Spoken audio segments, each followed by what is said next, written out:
10:42 i és el moment, ho anunciava abans d'aquest descans que hem fet, i ho anunciava abans, hem de parlar de molt de temes de l'actualitat del municipi de l'Aró, i avui mos visita en aquest estudi el seu batlle. Llorenç Perelló, com estàs? Molt bon dia, benvingut, batlle. Hola, bon dia a tots. A veure si el sentim bé, en Llorenç Perelló, sí, a veure, ara sí, jo crec que el sentirem beníssim. Bon dia. És a dir, no m'havien sentit. Sí. Bon dia, bon dia. El bon dia no te l'havien sentit. Batlle, hem de parlar de moltes coses, de l'actualitat del municipi, però clar, hem de posar també el focus i hem de parlar de tot el que està generant aquesta pandèmia Covid-19, una crisi sanitària que deriva a una crisi socioeconòmica, i hem de parlar de les mesures que heu implementat al municipi. A més, i ara ho comentaven també fora de micròfon, deim, bé, ara hem de parlar de pressupostos i què passa? Des del 2020 vàrem haver de, al cap i a la fi, refer-ho tot, i el 2021 com quedarà? Com quedaran aquests pressupostos? Home, el pressupost que aprovàrem fa una setmana de l'any 2021 per al nostre Ajuntament pensàvem que són un pressupost més que mai puzzle, és a dir, que fas unes previsions amb l'estat actual, però hi preveus que tot podrà anar millorant, però al final no saps molt bé en què t'has d'atendre, perquè cada 15 dies ens enfrontam a noves mesures, a nous canvis, i a vegades no arribam ni als 15 dies que ja hi ha canvis intermitjos. Són moments difícils, complicats i canviants. Jo crec que la definició és això, canviant. Per tant, són un pressupost molt pressuposats i anirem canviant per atendre les necessitats que vagin sorgint d'un moment a l'altre. Necessitats. Quines mesures s'han implementat d'ençà que va començar la pandèmia del coronavirus a l'Aró? Clar, i nosaltres, des del primer moment, allò que vàrem marcar com a prioritat van ser les persones. En el primer moment era el més important, atendre les persones que se quedaven fora feina, aquella gent que se quedava pràcticament fora d'ingressos, sobretot tenint en compte que els primers mesos cobrar la prestació de CERTO o de l'atur, si te quedaves fora feina definitiva, o tots aquests tipus de prestacions socials, era complicat. Articular tot això va ser complicat, i en el final l'Ajuntament és la porta més propera, la porta on va tocar a tothom. Des dels serveis socials el que se va fer va ser assegurar aliments a tothom. Això era la principal preocupació des Departament de Serveis Socials, i llavors a poc s'han anat canviant els programes. Varen passar de tenir unes 15-20 famílies que venien de forma habitual a recollir aliments o que rebien ajut de l'Ajuntament. En el moment més àlgid arribaren 90 famílies, per tant, és a dir, va ser un canvi bastant brutal. Ara bé, hi ha famílies que a poc en la reobertura, a partir del mes de maig, juny, se van anar despenjant una altra vegada perquè podien recuperar la seva feina o les seves fonts d'ingressos, i d'altres que a hores d'ara encara hi queden, i una altra vegada hem vist un repunt després de l'aturada de l'hostaleria, perquè l'hostaleria, més el seu sector complementari, una altra vegada varen anar a ERTOs o fins i tot a atur directe, perquè hi havia gent que no veia possible tornar a recuperar aquell lloc de feina. A més, el que hem intentat fer és lligar aquests serveis socials amb les empreses de l'Aró, perquè a part d'aliments no frescs, perquè poguessin tenir aliments frescs i pa, se'ls dona un vals que s'han de bescanviar obligatòriament a comerç de proximitat, és a dir, petites botigues, les petites botigues de verdura i de fruita, i en els forns dels pobles, és a dir, aquests vals no se poden bescanviar a unes Carrefour Express de la benzinera o una superfície, o les superfícies que hi ha en els pobles, sinó que ha de ser en el petit comerç. Per tant, lligam serveis socials amb promoció econòmica a la vegada. I després s'han anat traient petites mesures per donar suport als empresaris. Per una banda, agilitzar el tema de les llicències, mantenint la contractació del segon arquitecte perquè les llicències segueixin sortint, perquè d'això no només en depenen els constructors, sinó constructors, llanterners, fusters, guixaines, pintors, de tot. Els materials de construcció, i de sabent tot això. I a la vegada els ingressos municipals paguen imposts i l'Ajuntament pot reinvertir-ho en altres llocs, que també és interessant. Hi ha campanyes de difusió de la nostra restauració, per exemple, el mes de novembre amb una campanya de bolets, i ara mateix varen posar en marxa ahir, no recordo el dia, una campanya de menja't a l'Aró, perquè la gent que pugui que encomani menjar per endur o menjar de repartiment a domicili facin difusió per les xarxes de que han fet aquesta compra i entren en el sorteig de 10 vals que l'Ajuntament donarà per tornar a gastar en aquests mateixos comerços. És una forma de moure un poc. Interessant el que estàs explicant ara mateix al Batlle de l'Aró, Llorenç Perelló, de dir lligar serveis socials a les empreses, és a dir, que ho de menester, escolta, necessitar uns bonus, mira, per aquest valor, però amb empreses nostres, d'aquí, del municipi, per intentar sostenir també un poc aquest teixit empresarial, aquestes petites botigues, petits comerços, petits restaurants, quan poden. Evidentment, ara estan tots amb takeaway i les restriccions, ja que molt venen d'altres autoritats, no se pot fer una altra cosa, però sí que és vera que és una manera d'implementar una necessitat amb una altra, no? Sí, sens dubte. És a dir, nosaltres pensem que és important que no només s'ajudi a les persones, sinó també a les empreses, perquè al final el teixit productiu de l'Oró no és molt gran, evidentment hi ha molta gent que depèn de feines a fora, de feines a altres administracions, però el manco, tota aquella gent que fa feina en el municipi i que viu de la feina del municipi, que hi pugui seguir vivint. Clar, i que se puguin seguir sobrant, és importantíssim. A més, a l'Oró i en el centre, a la plaça, que s'està de bé, moltíssima de restauració, a més. Sí, la veritat és que ara mateix imatge és molt trista, és a dir, veus una plaça desolada perquè el matí no hi ha ningú, és a dir, l'altre dia que sortia l'Ajuntament fer un dia esplèndid de sol i veure la plaça buida, fora cap tipus de terrassa, ni ningú tampoc passejant, més que les 4 persones que feien con el forn o això, era bastant trist, però mira, és una imatge a la qual, per desgràcia, ens hem hagut de basar i esperem que a poc se vagi revertint aquesta imatge. S'ha de recuperar la normalitat. Ara que parlàvem del sector de la restauració i de l'hostaleria també, precisament se parla ja i apunten que a partir de dia 2 de març potser les terrasses, aquesta és una de les qüestions que tenen damunt la taula, ja se podrien començar a obrir. Seria una passeta més per a aquest sector que està patint tant i que ara fan takeaway. Menja't a l'Oró, hi ha molts de restauradors que hagin decidit també finalment fer aquest servei a domicili o takeaway, ho teniu això controlat? Jo sé que hi ha molts de municipis també que han fet així com un llistat, perquè sàpiguen, escolta, els veïnats, què han de fer? No sé, quan hem d'encarregar alguna cosa per sopar, potser és cap de setmana, i han fet iniciatives, una cosa així més o manco. No sé si Menja't a l'Oró és exactament així. És a dir, en general, pensant que la majoria a l'Oró, la majoria de restaurants, dels bars i de la restauració s'han mogut i han canviat un poc el seu sistema. És a dir, alguns han decidit que només feien menjar per endur i que l'havies d'anar a cercar tu en el seu propi establiment i d'altres s'han reinventat i han començat a repartir. I, lògicament, els que repartien de sempre han vist incrementat les seves peticions de servei a domicili. En general, això ja se va començar a fer una mica en l'estiu, tot i que en l'estiu encara les terrasses funcionaven bastant bé i el cap de setmana la restauració de l'Oró sí que estava bastant plena. Ara bé, l'hòstia que se'n van d'un estiu va ser un poc forta, perquè sí que és vera que el cap de setmana la gent de l'Oró reaccionava i hi anava, però entre setmana el turisme vacacional, el turisme d'interior que teníem en el municipi no era, i lògicament entre setmana era molt trist. Però bé, sí que en l'estiu se van poder defensar i ara simplement sobreviuen. Ho parles amb un amb l'altre i te diuen que sí, que més o menys el cap de setmana hi ha sortides d'algun menjar encarregat o de repartir menjar, però que bàsicament és perquè és més que zero, perquè realment guanyar tampoc guanyen, perquè les despeses segueixen sent i segueixen havent de pagar les assegurances, els seus autònoms o les seves cotitzacions a les empreses. Per tant, tot lloguers, el que sigui. Però bé, un és més que zero i jo crec que en general tots ells són optimistes, tot i no saber que els ve darrere, perquè sobretot és això. No saber, perquè dia 2 pot ser que obrim, pot ser que no obrim, però si la situació empitjora pot ser que te pots obrir.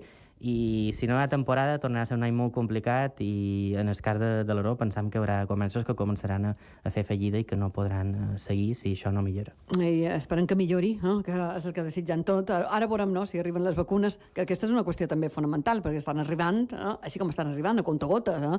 Les Illes Balears encara, i a data de 15 de febrer, i ahir ho explicava el meu company Biel Ramis, a més, també per la cua. En quant a les vacunes que rebem, és vera que ara hi ha un anunci i que ara que a final de març sembla ser que arribaran ja aquesta allau de vacunes, si poden dir allau, o el gruix de les vacunes, que ja poden començar amb la vacunació massiva. Importantíssim, per intentar reateure una mica la temporada i el manco el 2021, l'estiu, i les previsions una mica per aixecar una mica l'economia de les illes i dels municipis. Parlàvem del pressupost abans. Dius, bé, hem fet uns pressuposts aprovats fa una setmana. I dius, veurem si no els haurem una altra vegada de reorganitzar, perquè clar, la incertesa afecta a tot. a tot. Però aquests pressupostos com estan distribuïts? Quines són les prioritats d'aquests pressupostos? Nosaltres pensam que han estat un pressupost valents, perquè són un pressupost que han pujat més d'un 15% en relació a l'any passat. Enguany tenim un pressupost de 5 milions d'euros. De tenir en compte que això pareix molt, però quan has descomptat les despeses fixes, el personal, la corrent de s'enllumenat, les assegurances dels edificis i instal·lacions municipals, tampoc queda tant. Però bé, així tot, el capítol d'inversions sí que és el que més ha pujat, s'ha més que duplicat. Pretenem tirar al mig del carrer i posar a circulació de l'economia una quantitat bastant alta de tot bé, és a dir, si les inversions l'any passat eren uns 600.000 euros, enguany són més d'1,5 milió. Això en gran és degut també a alguns ajuts del Consell de Mallorca, però d'altres se financien en fons propis i fins i tot això se veurà incrementat quan puguem incorporar el superàvit i romanent d'anys anteriors, perquè l'incorporarem enguany i pensant que enguany és un any per començar a reactivar l'economia. Aquestes inversions bàsicament són arreglar carrers, perquè és més que necessari, i després la construcció d'un petit aparcament que durà uns 30 aparcaments, que també és molt important en el municipi. De fet, ara se nota molt més els dematins la falta d'aparcament, perquè tota aquesta gent que està teletreballant o que està en Berto no se'n va del municipi, per tant, hi ha més poc moviment de vehicles. De vehicles, clar. I estan tots els cotxes aparcats en el portal. Parlàvem d'aquests pressupostos. Hi ha hagut molts de sectors, hi ha alguns ajuntaments que sí, altres que encara estan fent números. Ara parlaves del superàvit. Els romanents seran fonamentals. Això serà un alò per a tots els municipis. Què suposarà per als comptes de l'Aró? Clar, a l'Aró tenim molt poc romanent. Teníem només prop d'1 milió d'euros de romanent. En varen destinar 270.000 euros a acabar de pagar els préstecs l'any passat, l'any 2020, i això ha fet que enguany no haguem de pressupostar aquells 90.000 euros que anualment se destinaven a tornar els préstecs. Per tant, aquests 90.000 euros ja estan a inversions, a serveis socials o ajudes a les empreses, perquè el que abans no he dit és que els altres dos pilars són serveis socials i ajudes a les empreses. És a dir, l'Ajuntament de l'Aró mai havia subvencionat cap tipus d'ajuda a empresa privada i enguany destinant 42.000 euros en aquesta Com se farà això? De quina manera s'articulen? Estem a l'espera de veure com s'articula també l'ajut que ens ha donat el govern i el Consell, que han de complementar en aquesta quantitat que posa l'Ajuntament, que serien 37.000 euros al govern i 37.000 euros al Consell. Això sumarien més de 115.000 euros i pensam que s'han de distribuir a tothom.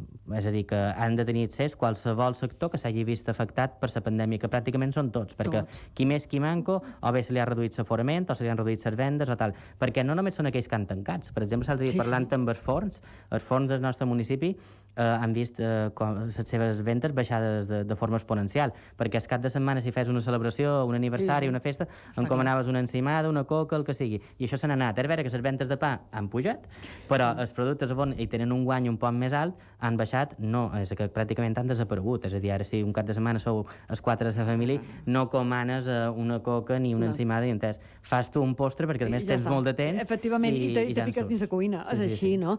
Clar, les empreses amb les portes obertes i que dius, escolta, és que nosaltres aquí també estem surant, i veurem si cobrim o no cobrim, però de vegades moltes d'elles són només serveis essencials, el cas dels forns, i també han de menester aquesta mà, i per no dir no aquells també, abans que parlaven de la restauració, els que fan stick away, bé, fas stick away gairebé per surar, perquè no... I per no avorrir-te. I perquè no t'acosti el que te pot costar, no? Les despeses que no pot posar tant de tot bé a final de mes, gairebé, no? En aquest sentit, com donar una mà? No sé si feis alguna cosa, les taxes vos han fet alguna demanda, el sector empresarial també de l'Aró, per veure si podeu fer alguna cosa, ho teniu previst, no? Nosaltres l'any 2020 les taxes d'ocupació de via pública, sobretot aquelles que afecten a les terrasses dels establiments d'hostaleria, la varen rebaixar un 50% i se manté aquesta rebaixa per l'any 2021.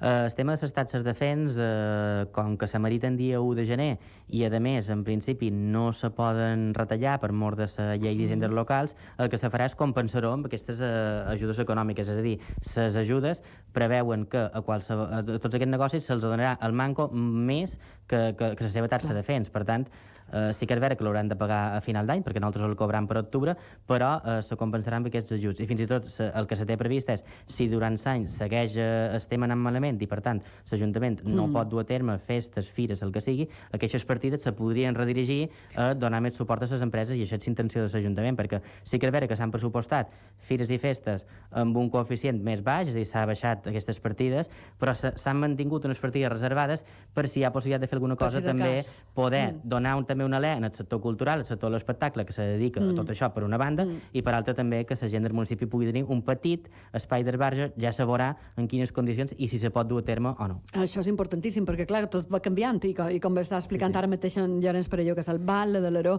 estem parlant del municipi, diu, bé, aquí tenim la reserva per si de cas podem, i si no, directament també cap al teixit empresarial i econòmic del municipi, i això fa que continuïn sobrant les empreses i també els llocs de feina, que és importantíssim.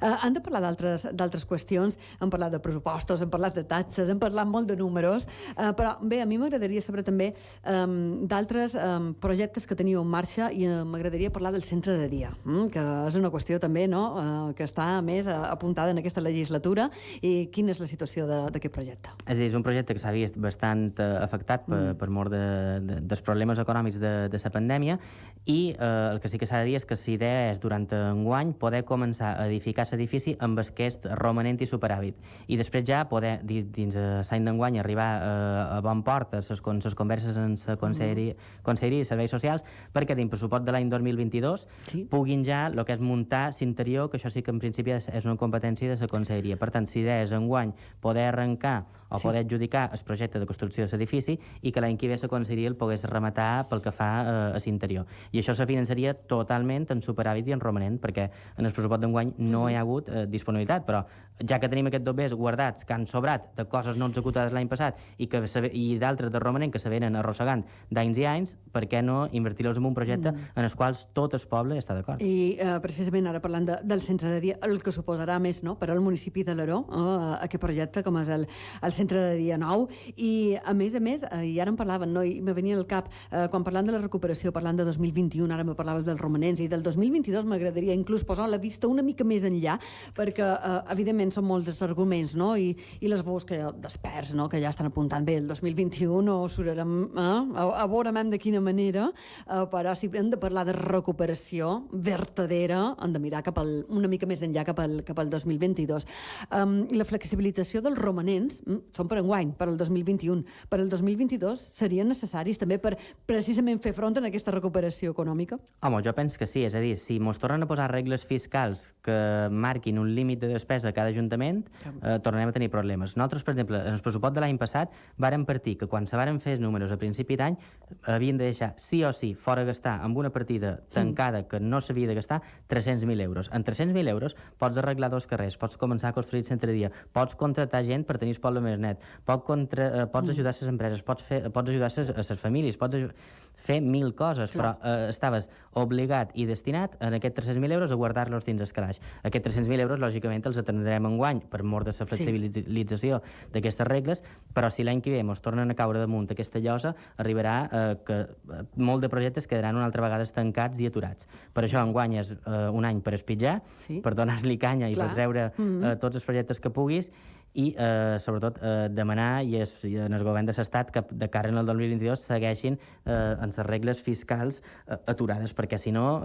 Serà molt difícil recuperar, no? Si tot no te tornen a posar el peu damunt... És que una recuperació fora el municipalisme, fora els municipis, fora més de 5.000 ajuntaments que hi ha l'estat espanyol, és que és impossible, perquè l'estat des de Madrid està molt bé, però al final el peu de carrer, dia a dia, el qui toca la realitat, som els ajuntaments de cada un dels nostres municipis. I al final surts en el carrer, te trobes en el veïnat i cadascú, m'imagino que ara no te trasllada la seva preocupació i ara mirau aquí, i ara ho haurien d'arreglar aquí, i ara veurem què ho podeu fer, i això s'ho veu moltíssim, i abans hem començat també parlant d'aquest ajut social, aquests serveis socials, de com s'han incrementat, i també de la mà i de les mesures que estàu implementant al municipi de l'Aró. Hem de parlar d'altres qüestions d'incidència, per cert, com estàu? Ara les incidències molt baixes, estem voltant a uns 17-20 durant aquests darrers dies, però sí que és vera que hi ha hagut moments crítics. Nosaltres vam arribar a ser un dels 3 municipis municipis amb més incidència durant les festes de Nadal. Sobretot va començar aquesta tendència passat el pont de la Constitució. És vera que la tendència a nivell autonòmic era aquesta, però a l'Aro se va incrementar d'una forma bastant especial. Vàrem passar d'una mitjana d'uns 40 casos oberts en el municipi a més de 70 casos oberts en el nostre municipi durant aquells dies. Sí que és vera que a poc se va anar baixant la tendència, vàrem fer bastanta campanya a nivell de xarxes i comunicació fent una incidència de la gran pujada que havien tingut aquells dies i no sé si és per el bon comportament o perquè funciona la campanya o pel que sigui, gràcies a la col·laboració de tots els alaroners, l'hem aconseguit baixar fins a uns 17 casos, que és el que tenim ara. Abans hem parlat de mesures, algunes d'elles com l'agilització de les llicències, no? Més ràpides amb una segona contractació d'un altre arquitecte que teniu a l'Ajuntament. Això s'ha notat ja, per cert? Efectivament, nosaltres això ho vàrem posar en marxa el mes d'agost de l'any 2019. Havia de ser només per mig any, per agilitzar-ho una mica. Vàrem parlar per mi. Sí, però ho hem seguit mantenint. I, de fet, ara, en el pressupost 2021, l'hem posat en plantilla, perquè no podem arribar a esperes de més de 2 anys. Les nostres llicències surten amb una mitjana d'entre 1 mes i mig i 2 mesos i mig, depenent de la complexitat i si hi ha requeriments o no, però el gran problema és que hi ha llicències que queden allà aturades perquè els informes d'altres òrgans, com puguin ser la Direcció Insular de Carreteres, Medi Ambient, Recursos Hídrics, s'emeten amb retards que arriben en els 2 anys, i això és una vergonya. És una vergonya perquè una persona que, per exemple, està pendent de... Ara mateix pensa en un cas d'una explotació agrícola del municipi de l'Aró, que, és vera, no té molts empleats ni té una gran capacitat econòmica, que vol fer un ajut per evitar que l'aigua d'una font acabi dins el torrent, està esperant des de fa més d'un any i mig un informe de recursos hídrics. I això, per mi, no és una cosa normal. És a dir, evitaríem tirar aigua potable, aigua bona, en el torrent per poder regar, i doncs no, perquè Recursos Hídrics encara no ha fet el seu informe. A la vegada tenim aturat el moviment econòmic, perquè la gent que faria aquest ajut cobraria, mouria un poc l'economia, i un ajut per guardar aigua no és que faci cap mal, perquè a vegades s'intenta com a criminalitzar en el sector de la construcció, i en el final allò que feim més en el municipi de l'Aró ara mateix, o que tramitem més, són reformes d'edificis existents per adaptar-les a les noves situacions i sobretot perquè tornin a ser habitatges dignes. Per tant, tampoc s'ha de criminalitzar, és a dir, la nova construcció a l'Aró és molt poca, i a més ara en la normativa que s'ha aprovat a nivell autonòmic pràcticament és impossible créixer en sòl rústic. Per tant, ara pràcticament el que està tramitant són reformes, i crec que tot el que siguin reformes és molt positiu perquè dones feina i millores condicions de vida, i a vegades millores condicions energètiques que el que fan és que gastis manco energia. Per tant, crec que és positiu. És un poc incomprensible de vegades, Batlle, que dius, escolta, m'he quedat, a més, molt sorpresa perquè em diu, entre 1 mes i mig i 2 mesos i mig per donar les llicències a l'Ajuntament, i jo dic, està dins els 3 mesos, mireu el que he pensat, està dins els 3 mesos que marca la legalitat. Jo crec que és dels pocs ajuntaments que no sé si hi haurà més, segurament, però jo no en conec encara, o ningú al Manco m'havia informat de que estan complint, i abans dels 3 mesos que marca la legalitat estan concedint aquestes llicències. Evidentment, després les traves d'altres departaments, aquí ja sí que no poden fer res, però que no sigui per l'Ajuntament, que no se posi una trava, que no se posi un fre a l'hora de recuperar l'economia, la construcció, la feina dels fusters, la feina dels pintors, la feina dels guixaires, que això és com a de sentit comú. Per exemple, ahir quan vaig anar a l'Ajuntament, l'arquitecte acabava d'agafar per informar una llicència entrada dia 13 de gener, per tant, anàvem amb un mes i una setmana de retard. Batlle, hem de parlar de 2 coses més i després també li vull fer unes altres preguntes una mica més ja no diré de caire personal, no, però sí d'un caire més proper. Però hi ha 2 temes que vull tractar. Un d'ells, i l'he comentat abans, quan anunciàveu més avui de matí aquesta entrevista, és precisament el que està succeint en molt de municipis, no? Quan arriba el cap de setmana, no podem fer altra cosa, i molts decidim agafar cotxe i cap a la Serra de Tramuntana. Amb el que suposa, evidentment, això per a molt de municipis que estàu just, no? Precisament dins la Serra de Tramuntana, entrant a la Serra de Tramuntana, amb bosses, mesures, si ha de passar un vehicle d'emergències no pot passar, i aquí això entenc que corre a càrrec dels ajuntaments. Evidentment, aquestes situacions se donen pràcticament cada cap de setmana, alguns amb més intensitat que d'altres, i nosaltres simplement tenim un policia local de guàrdia a cada torn. Per tant, un policia local per tots els municipis de 5.700 habitants, quasi 6.000 habitants, amb 50 quilòmetres quadrats aproximat de terme municipal, i on hi ha rutes senderistes tan interessants com el Castell de l'Aró o l'accés a Tossal Verds, tant des del camí de Tofla o el camí d'Esclot d'Humadrà, que tot i ser prop de Lloseta, és terme municipal de l'Aró, o el camí de Solleric, que sí que està molt més a prop del nucli urbà de l'Aró, i la ruta que va de l'Aró a Orient, ens trobem que aquests camins se col·lapsen pràcticament cada cap de setmana. Hem muntat en Protecció Civil un dispositiu perquè vagin controlant, informant i demanant que la gent no aparqui. S'ha senyalitzat en aquests camins amb senyalització adient perquè això no passi, però crec que el més important és fer pedagogia. Per tant, aprofitaria els micros de la casa per demanar a la gent que perfectament vengui a visitar els camins de l'Aró o els camins d'altres municipis, però que, per favor, més que mai estiguin atents a les mesures de seguretat i que parquin a llocs adequats. És a dir, en els aparcaments del municipi, en els cars del Castell de l'Aró, en l'aparcament del Verger o dels Poets se pot aparcar, llavors hi ha voreres de carreteres que, tot i que no estigui permès per la legislació de carreteres, tampoc molesten gaire si s'aparquen totalment fora de la calçada, perquè si aparquen en aquests camins llavors no pot passar qualsevol vehicle d'emergència. I han tingut rescats d'emergència. Per exemple, en aquesta temporada, que va de setembre cap aquí, ha pujat 2 vegades l'helicòpter en el Castell de l'Aró per treure 2 ferits, perquè no s'haguessin pogut treure amb ambulància. Però és que hi ha moments on l'helicòpter, o llocs on l'helicòpter no hi pot arribar. I, per tant, al Manco s'han fet 2 recerques de 2 persones desaparegudes i s'han tret a 2 persones més amb ambulància, una en el Castell de l'Aró i una en el camí de Solleric a Tossals Verds. En cas de que no puguin passar aquests vehicles d'emergència, què passarà? De fet, una vegada els vehicles d'emergència que davallaven per atendre aquest ferit que se'n van amb helicòpter, no varen poder davallar i varen quedar embossats una estona. Per sort, els ferits s'havien anat amb helicòpter, però si els ferits haguessin anat dins l'ambulància, haguéssim hagut d'esperar a poder davallar.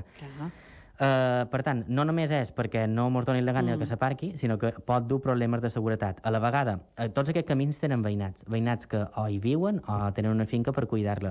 També hem de tenir en compte que tenen uns drets i han de poder arribar fins a casa. Per això, aprofitar els micros de la casa per demanar tranquil·litat, que se respectin les normes i que s'aparquin en llocs permesos. Amb sentit comú i respectant les normes podem continuar anant, però evidentment no col·lapsar una entrada, una sortida o fer aquí mateix. I això és sentit comú, que tots poden gaudir de tots els municipis i de la Serra de Tramuntana. Un tema més, ara que parlava del Castell de l'Aró, hem tingut notícia aquests dies, no? Finalment serà adquirit, passa al Consell Insular de Mallorca? Pareix ser que hi ha un principi d'acord entre el Consell de Mallorca i el govern de l'Estat a Madrid per transferir la titularitat de lo que són les morades a les institucions insulars, al Consell de Mallorca. Des de l'Ajuntament ho celebram de forma positiva, ara bé, en calma i en prudència, perquè anuncis d'aquesta mena se n'han donat molts els darrers anys. Per tant, esperem que se materialitzi, estem contents de que s'avanci, però esperaríem, i serien caus, perquè esperaríem que se signi aquest protocol. A més, demanam que l'Estat doti pressupostàriament al Consell de Mallorca aquesta transferència. El Consell de Mallorca no pot rebre només a la finca i tots els maldecats que els hagi d'assumir el Departament de Cultura, el Departament de Territori, qui finalment se quedi la finca de dins el Consell. Pensam que l'Estat ha incomplit de forma sistemàtica la llei de patrimoni històric de les Illes Balears, perquè la llei de patrimoni històric obliga els propietaris a mantenir els seus béns mobles o immobles declarats patrimoni en bon estat, i l'Estat no ho ha fet. L'Estat mai ha invertit, governi que governi, en el Castell de l'Aró. Per tant, això no és una brega política, simplement és fer complir una llei i demanar-li a l'Estat que doti pressupostàriament aquesta transferència. Per tant, que vengui la finca cap en el Consell. Sabem que en el Consell hi ha sensibilitat envers en aquest tema i esperam que el Departament de Patrimoni llavors pugui posar a fer feina, perquè hi ha molt de projectes interessants per posar en marxa. Que se podrien fer en el Castell de l'Aró, i és així, no? I també les condicions en les que se troba se podrien fer moltíssimes de coses i tenir cura del patrimoni. Amb això és suficient, no? I tu ho deies, no s'han preocupat gaire des de l'Estat. El Banco així, ja ho tenim una oportunitat, potser, per millorar tota aquesta... Evidentment, i tot això, el Departament de Patrimoni, el Consell, sap que pot disposar de fons, perquè l'Ajuntament també hi posarà fons en aquestes coses. Per tant, si se fa llevar un conveni a 2 bandes, no hi haurà cap problema perquè tothom col·labori una mica. Llavors, per allò que vam aquesta entrevista al Val de l'Aró, hem parlat de moltes coses, hem tocat molt de temes, però jo vull recordar i ho vull recordar perquè dic, quant de temps, no? Quan has entrat per la porta d'aquest estudi, i ara ja me'n vaig en el perfil més pròxim d'en Llorenç Perelló, dic, quant de temps feia que no mos veiem les cares així, no? Sí que de vegades per telèfon hem parlat, hem fet alguna entrevista telefònica o a través de videoconferència, a veure el que podríem fer, no? Fins ara. Però amb molta d'alegria, a més, perquè, a més, mos varen conèixer en aquest estudi, no? Quan fèiem tertúlies polítiques, en totes formacions polítiques, però amb els joves polítics de les Illes Balears, i tu ja apuntaven i deies, bé, i defensaves aquí tots els temes, no?, que posaven damunt la taula d'actualitat, i no fa tant un dels bales més joves. Aconseguies la valia del municipi, que això deu ser, bé, no sé, tinc un goig, no?, una felicitat, dir, escolta, bala del meu poble. Sí, evidentment, sempre és un orgull i, a més, sempre t'agrada que llavors la gent vegi que s'ha arreglat algun problema. I problemes que a vegades són tan petits com simplement canviar la bombeta d'una farola de davant casa seva, o podar un arbre que molesta, o arreglar simplement un clot que hi ha en el cementeri. I de vegades el que més m'agrada és que te donen l'enhorabona perquè m'has arreglat allò i tu ni tan sols ho saps, i això demostra que la gent que tens darrere i que l'equip de 7 regidors que m'acompanya van arreglant també coses per aquí i per allà, fora que ni tan sols jo me'n doni compte. Important, la feina d'equip és fonamental, no? I més, no, en aquest temps, no, intentar solucionar els problemes de la gent, dels veïnats. Ho deia ara, ets un dels bales més joves, el més jove? El més jove de Balears, el més jove de Balears. Amb aquesta experiència, és a dir, aterres a l'Ajuntament, és el bala més jove de les Illes Balears, comences a posar-te al capdavant del consistori, tenim una pandèmia.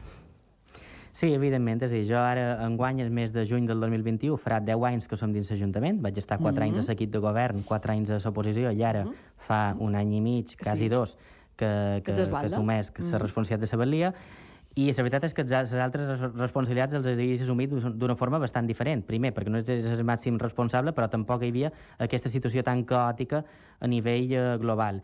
I, bàsicament, ara jo, quan me demanen com vius aquesta situació, pràcticament és escoltant i acatant. Ara mateix és molt important llegir el boletí oficial de l'Estat i de les Illes Balears i intentar difondre-ho a nivell de la població, perquè ara mateix crec que tots hem d'anar a la una per intentar acabar amb aquesta situació i prendre les decisions que marquen les autoritats sanitàries. Començaves el camí, m'ho has dit ara, i diu, bé, ja fa uns anys, primer l'oposició, després l'equip de govern, i ara fa no res, fa un any i mig, gairebé 2, com a bala de l'Aró. En el futur te veus a l'administració autonòmica? De moment me veig a l'Aró i jo me veig amb moltes ganes per seguir 4 anys més a l'Aró i en el futur no sé on aniré, però el que sí que sé és que acabaré la meva plaça com a docent, que és allò que he estudiat i allò al qual me dedic professionalment. 11:13, moltíssimes gràcies, Llorenç Perelló. Gràcies per l'entrevista i per la visita, que ja feia molt de temps que m'ho he comentat abans. Bala de l'Aró, Llorenç Perelló, amb ell hem parlat de totes aquestes qüestions, de tota l'actualitat del municipi de l'Aró. Fins a la propera. Que vagi molt bé. Gràcies, fins una altra. Molt d'èxit, molta de sort i molta de salut. I que en puguem sortir tots plegats. I tant, i el més aviat possible. Una aturada per a la publicitat, tot d'una seguida.